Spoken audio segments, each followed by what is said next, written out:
Elf hopped into our lives in late 2003 and is still delighting us almost 20 years later. Hi, I'm Michelle Hickey, the director of Film and Paper Club. In this video, I'm joined by my sister Laura for a discussion about our family's favorite holiday film. Does the timing of Elf's release play into its initial success? Are nice characters an easy way to make a joke? Is director Jon Favreau one of the coolest modern creatives? Stay tuned as we answer all of these questions and more. I actually saw Elf for, I can't remember what grade I was in, but it was my 10th birthday party. And my parents sat 3 rows behind me, and it was very exciting because I don't know, I am a huge movie buff to begin with. I feel like as a 10-year-old, like going to the movies with their friends was an event in itself. And the fact that they didn't have to sit near us was very rebellious back in the day. But I think it's such an iconic movie that stuck with me all the way into age 28. I actually just watched it on the night of my 28th birthday. Oh, So I kind of keeping the tradition alive. And when I picked it out to watch it the other day, I wasn't really thinking about it, but I was trying to peel back the number of years when I had originally gone and seen it.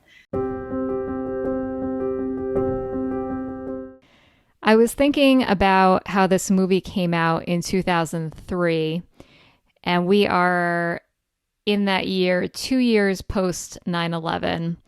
Maybe this movie was extra successful because we as a country were grieving, healing, and we're just really needing something fun and funny and innocent.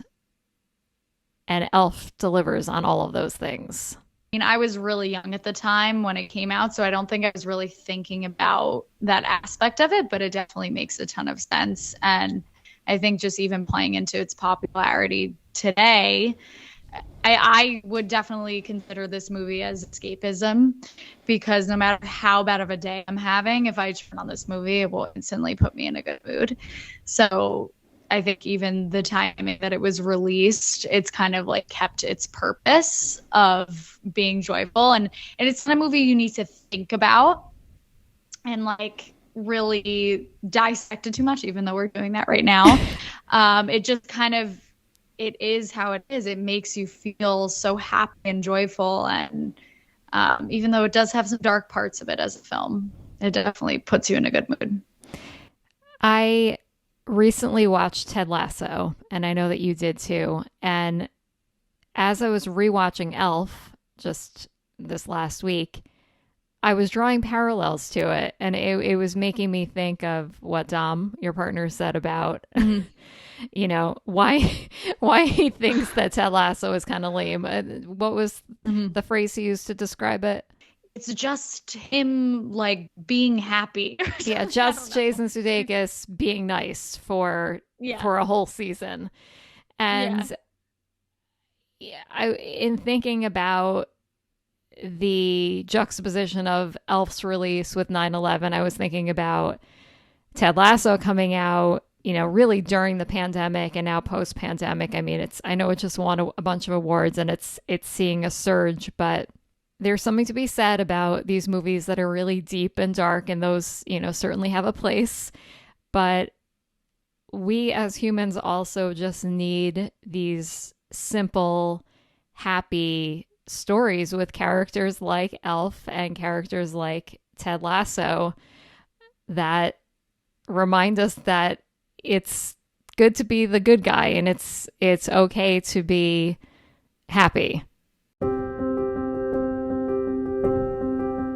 I mean, you can't dislike Ted Lasso. You cannot dislike Elf, like the actual main characters. You just can't. What could you possibly dislike about them? But they actually bring up such important themes. I think about like mental health, which is such a clear comparison in both movies. I think growing up and watching Elf, I never thought into even the scene where he's like standing on the bridge, like understanding what that meant.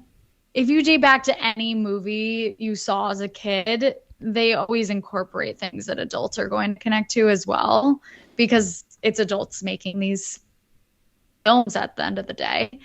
But I love just having a good, like just a good person to their core be the protagonist. And I'm so happy that both Ted Lasso and Elf exist.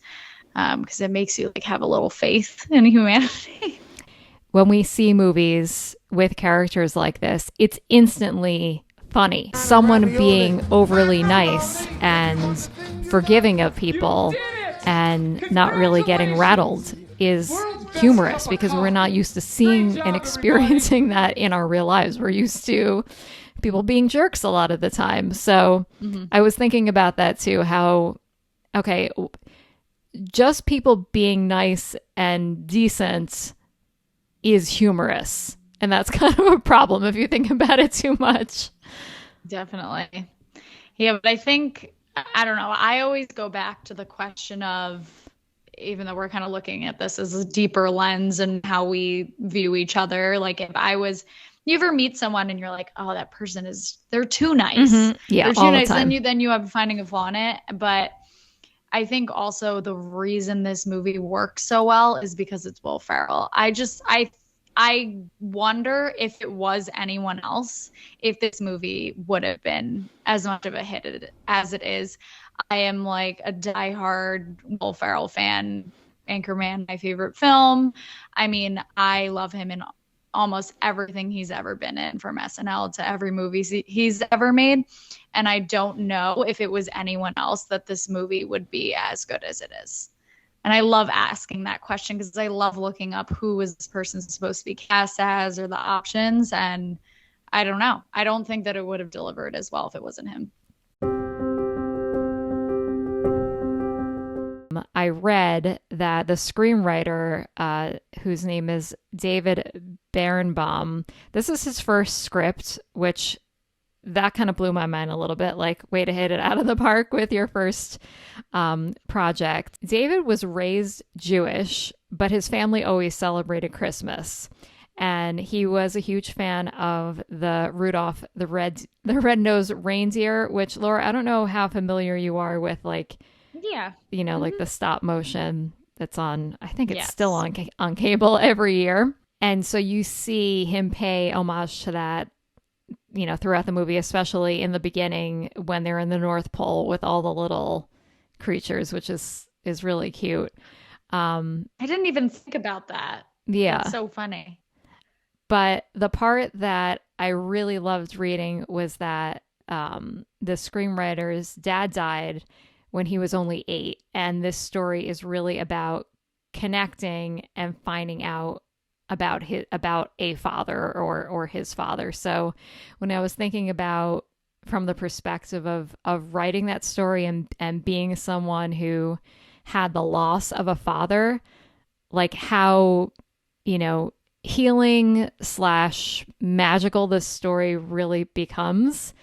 And it also made me pick up on something I had never realized before. And again, same as you, I think I've probably seen this movie like, 30, 40 plus times.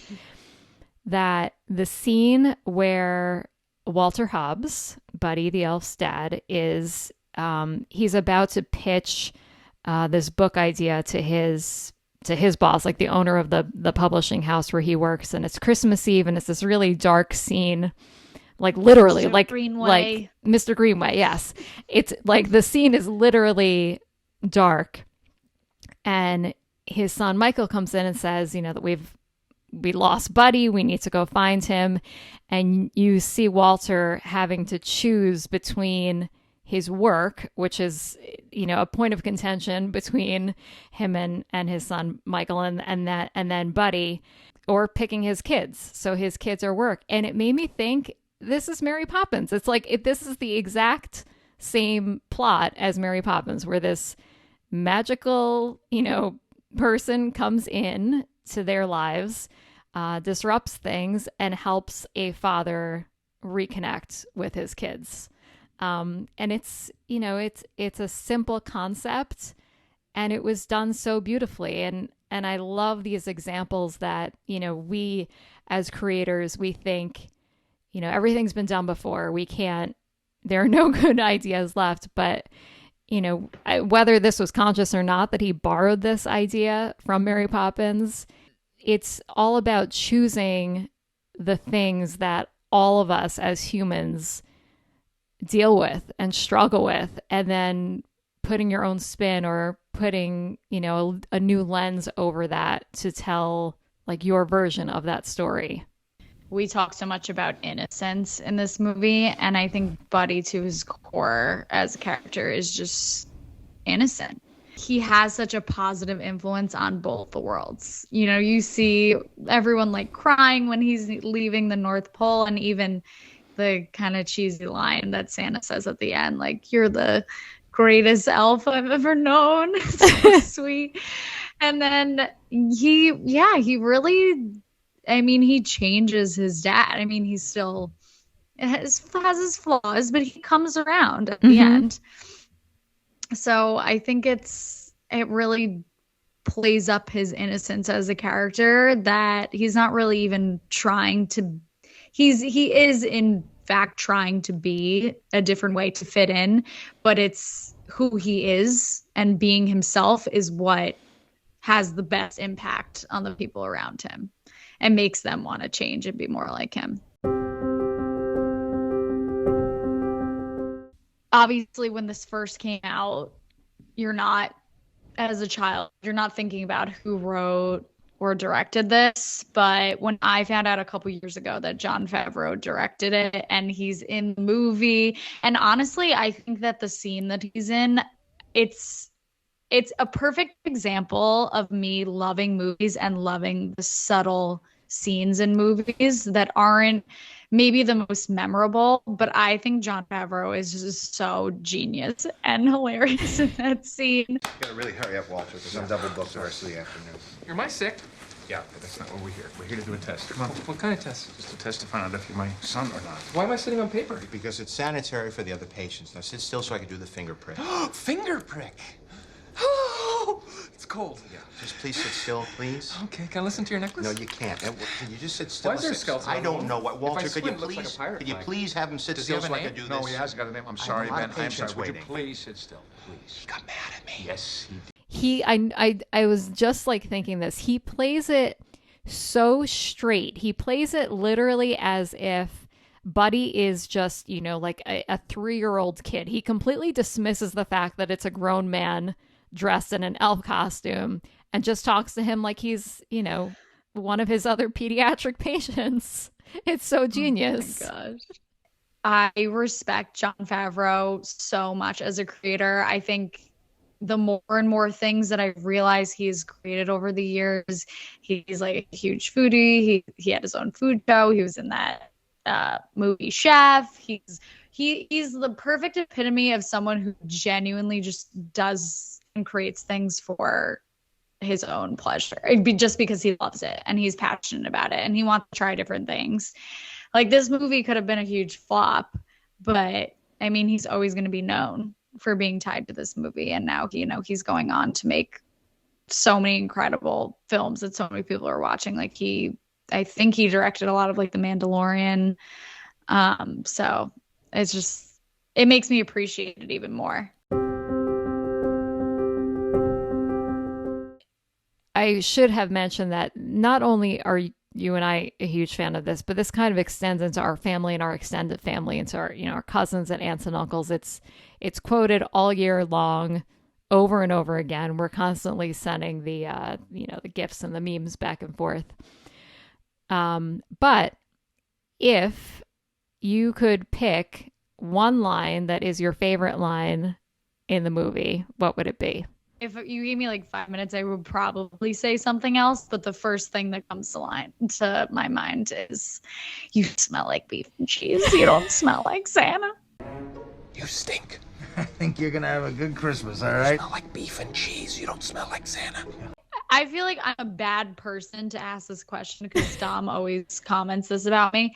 He's like, "You remember the most random movie lines and no one else quotes." But the scene where they do like the cut to of why Walter is on the naughty list and he's talking to like the nun in his office, and she's like, "The children love the books." But the children love the books. I had texted you a line because I was watching the movie, but then I was also reading the script, which I've come to do since I started Film and Paper Club. It's become one of my favorite activities. Walter comes into the apartment and he says, What the hell's that? A Christmas tree. A Christmas tree?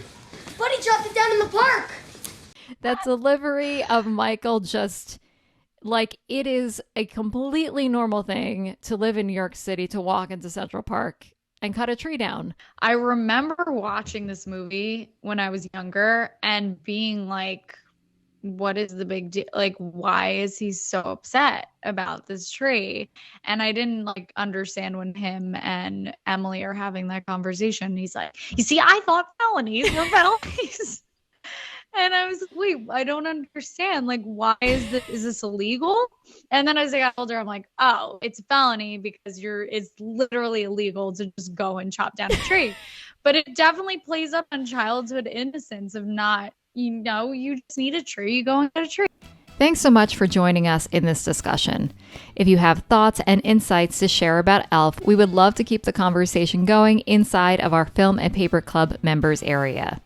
Share your voice, your favorite snacks, and meet other smart, creative people who love chatting about movies, television, and books.